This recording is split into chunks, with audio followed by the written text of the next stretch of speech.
ebikujjuko emyaka 15 egya Bukedde TV bukyanga etandikibwawo bitandise ebikujjuko byakutambulira kulamu okukutiza n'okwebaza abawakuzi baffe.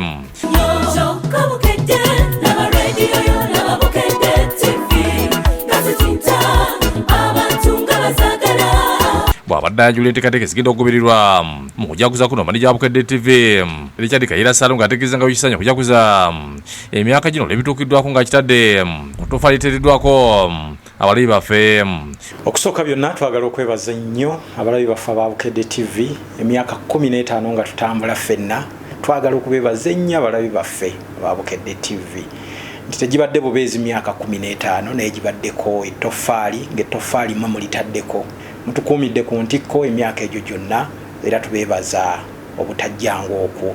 Wakati mu kusima abalabi baffe agamba nti bakuwangula ebirabo nga bayita mu pulogulaamu ez'enjawulo era wakubeera nga wakalulo ebirabo nfofoolo byakuwangulwa. Pulogulaamu zammwe okuviira ddala mu kyenkya luyimba lwo kayisanyo ne pulogulaamu endala zonna eziri ku TV mu mawulire tugenda kujaguliza wamu. Tujja kuba tubaddiza ng'abalabi baffe abalungi era ebyo tujja kuba tubikola nga tukwataganira wamu ne banywanyi baffe bannamikago be tutambudde nabo ebbanga lino lyonna. Ekimu ku kyenjala mu bikujjuko bino y'enteekateeka ya Miss ne Mr Bukedde sizoni ey'okunanga etuumidwa Miss ne Mr Bukedde linnya ebbaati nga wakubaawo okuwangula ebirabo omulina okutwalibwa e Dubai okukola vidiyo nga Ssaalongo bw'alambulula okutwala abantu e Dubai bakolereyo vidiyo ku talanta zaabwe. Ekiruubirirwa kyakulaba nga twongera okutumbula ebitone naddala ebyabavubuka n'abantu ab'enjawulo. Enteeko y'ebijaguzi egattiddwa wamu n'empaka eza Miss ne Mr Bukedde ezigenda okuyiira mu Gatonnya omwaka ogujja nga bajja okukwasiza abawanguzi ebirabo. Miss and Mr Bukedde ezibadde zibeerawo abo abeetaba mu kuvuganya be bawangula naye ku luno twagala okuteekawo ne kategori eyo ey'abalabi baffe bawangule nga bawangulira mu Miss and Mr Bukedde. Era enteekateeka eyo yonna tugenda kuba tugirambulula nga tubawa n'ennaku z'omwezi.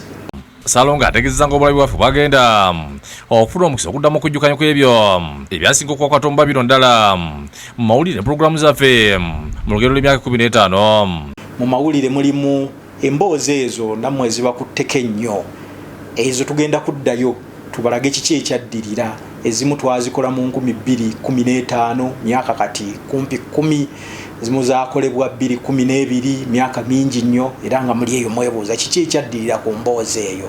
Ebimu ku ebyo bye tugenda okubaddiza nga tujaganya emyaka gino 15. Asoze kubisinze okutukuumira ku ntiko mu bbanga lino omuli obuweereza obw'omuntu wa bulijjo amawulire ag'enjawulo n'okwabula okuva mu balabi yebazzaako ensusa abalabi baffe n'abalanzi olw'okutambulira wamu naffe.